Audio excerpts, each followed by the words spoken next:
Pemerintah percaya diri perekonomian tanah air di tahun depan bakal pulih. Pada 2022, pertumbuhan ekonomi Indonesia ditargetkan menyentuh 5,2 hingga 5,8% atau lebih tinggi dari proyeksi tahun ini. Tak hanya itu, Menteri Keuangan Sri Mulyani mengusulkan indikator ekonomi makro sebagai dasar penyusunan rancangan Undang-Undang Anggaran Pendapatan dan Belanja Negara 2022.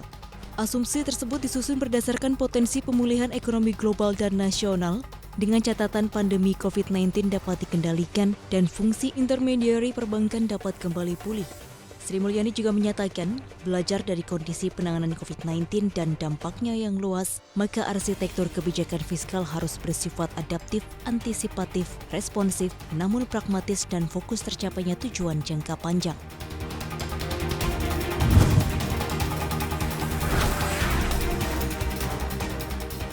Neraca perdagangan Indonesia mengalami surplus di April 2021. Angka ekspor pada April 2021 menembus 18,48 miliar dolar AS, sementara angka impor hanya 16,29 miliar dolar.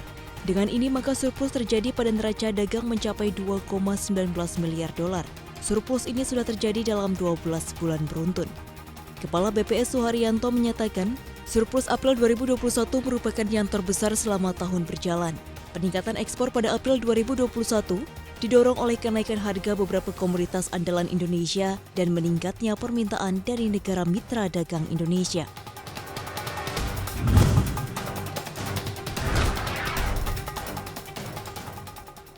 Badan Pengawas Perdagangan Berjangka Komoditi alias Bapepti memblokir 137 domain atau situs. Seluruh situs yang diblokir ini terdiri dari 117 situs web, 12 akun Instagram, dan 8 akun Facebook di bidang perdagangan berjangka komoditi yang tidak memiliki perizinan dari Bapepti. Kepala Bapepti, Indra Sari Wisnuwardana mengatakan pemblokiran kali ini termasuk penawaran investasi forex melalui penjualan robot trading. Dengan demikian, sejak Januari 2021 terdapat 409 domain situs web yang telah diblokir. Pemblokiran dilakukan bekerja sama dengan Kementerian Komunikasi dan Informatika. Pemblokiran terhadap situs web tersebut merupakan langkah preventif agar tidak terjadi kerugian masyarakat di kemudian hari.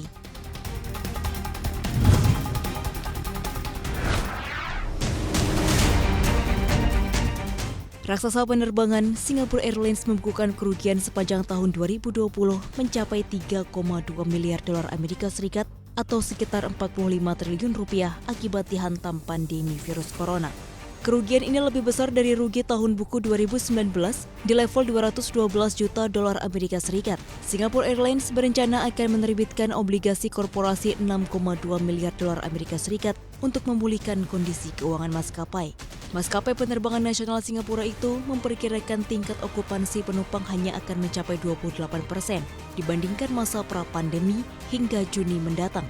Namun angka ini setidaknya lebih baik ketimbang okupansi pada masa pandemi yang hanya mencapai 13,4%.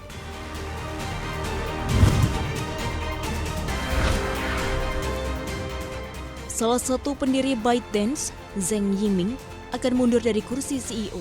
Co-founder lainnya, Liang Rubo, yang saat ini menjabat sebagai Kepala Sumber Daya Manusia, akan mengambil alih posisi CEO ByteDance secara global. Zheng dalam sebuah catatan kepada karyawan menyatakan kurang memiliki beberapa keterampilan sebagai manajer ideal. Ia memandang orang lain dapat mendorong kemajuan dengan lebih baik. Manajemen ByteDance mengatakan Zhang dan Liang akan bekerja berdampingan selama 6 bulan ke depan untuk memastikan transisi yang lancar. ByteDance mengalami sejumlah perubahan manajemen selama beberapa bulan terakhir. Agustus lalu, Kevin Mayer yang dipekerjakan dari Disney untuk menjadi CEO TikTok mengundurkan diri karena tekanan dari Washington.